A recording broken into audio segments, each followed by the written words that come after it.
Hai, new normal adalah salah satu dampak dari terjadinya pandemi COVID-19 saat ini.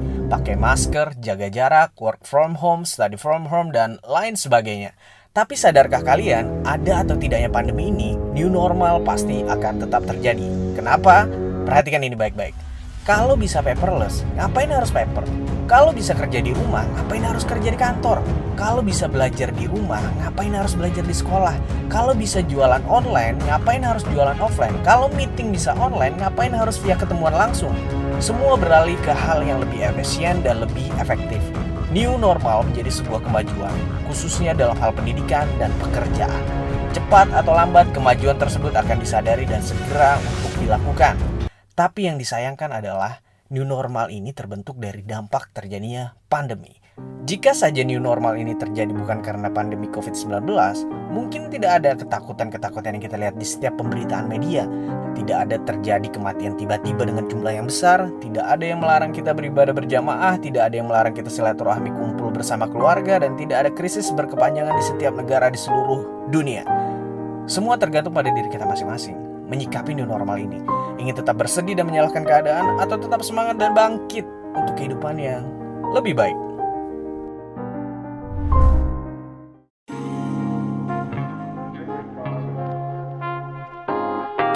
Hai, kita sering mendengar istilah ini, be yourself.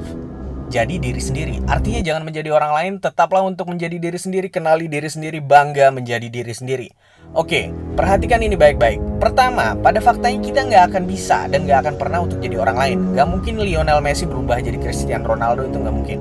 Kedua, kalaupun bisa, apa salahnya pengen jadi orang lain? Gue pengen banget jadi Steve Jobs, gue pengen banget jadi Elon Musk, dan gue pengen banget jadi Tom Cruise karena udah ganteng kayak Raya lagi. Ketiga, yang ngerasain, tahu, dan kenal diri kita itu ya pasti kita sendiri. Nggak mungkin orang lain. Gua belum makan ya gue sendiri yang ngerasain lapar. Gua makan ya gue sendiri yang ngerasain kenyang. Jadi pada dasarnya yang kenal diri kita sendiri itu sebenarnya diri kita sendiri, bukan orang lain. Keempat, jangan seutuhnya bangga dengan diri sendiri. Gua nggak bangga ketika gua berbohong. Gua nggak bangga ketika gua malas-malesan. Dan gua nggak bangga ketika gua mengecewakan orang lain. Sesuatu yang baik itu ya baik, sesuatu yang buruk itu ya buruk. Akui saja itu.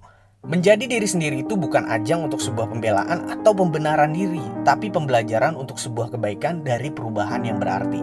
Kalau ada teman di sekitar kita yang lebih pintar dari kita, ya harus kita akui dia pintar. Dan gak ada salahnya kalau kita pengen bisa pintar seperti dia. Dan gak perlu ada yang ngingetin juga kalau kita harus jadi diri sendiri, karena kita pasti akan jadi pintar dengan cara dan hasil kita sendiri.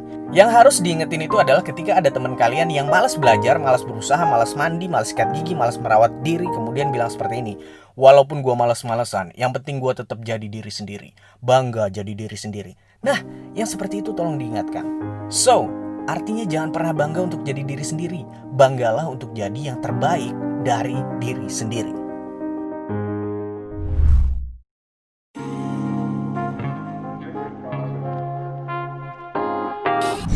Hai, perhatikan ini baik-baik. Hidup ini bukan sekedar tentang panggung sandiwara. Hidup ini adalah tentang berkompetisi.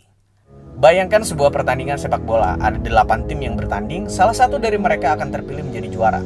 Semua dilakukan berdasarkan aturan yang berlaku sesuai kelasnya, dan ada indikator jelas dalam menentukan yang menang dan yang kalah. Mereka bisa berkompetisi secara sehat, sehingga dari pertandingan tersebut kita bisa mengetahui siapa tim yang terbaik. Sadarkah dalam kehidupan kita sehari-hari segalanya adalah tentang berkompetisi? Hanya saja kita takut untuk mengakui dan menyadarinya. Maksudnya seperti ini. Di dunia pendidikan kita bisa lihat anak-anak dengan nilai yang tertinggi di setiap sekolah. Tapi kita sungkan menyadari bahwa kita sedang bersaing dengan teman kita sendiri di sekolah. Di dunia karir kita bisa lihat jabatan tertinggi di setiap perusahaan. Tapi kita sungkan menyadari bahwa kita sedang bersaing dengan teman kita sendiri di suatu perusahaan untuk mengejar jabatan tertinggi. Di dunia bisnis, kita bisa lihat perusahaan dengan profit tertinggi di setiap jenis kegiatan usaha.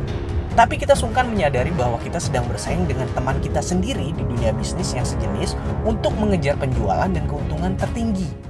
Mengapa kita sungkan untuk menyadari adanya kompetisi? Karena kita takut akan kekalahan. Yang harus kita takutkan itu adalah kompetisi yang tidak sehat, tidak memiliki kelas, tidak memiliki aturan, dan tidak memiliki batasan yang jelas. Kompetisi bukan tentang menang dan kalah. Selama kompetisi yang sehat selalu ada, Akan selalu ada kesempatan untuk menjadi pemenang, dan akan selalu ada kesempatan untuk sebuah pembelajaran. Pastikan tidak ada kata sungkan dalam menjalani sebuah kompetisi. So, bayangkan jika kompetisi ini adalah tentang kebaikan. Semua orang berlomba untuk melakukan kebaikan, saling berkompetisi secara sehat untuk melakukan kebaikan, dan saling semangat menjadi yang terbaik untuk sebuah kebaikan. Maka bukan tentang menang dan kalah, yang ada hanya tentang perjuangan dan manfaat yang dirasakan.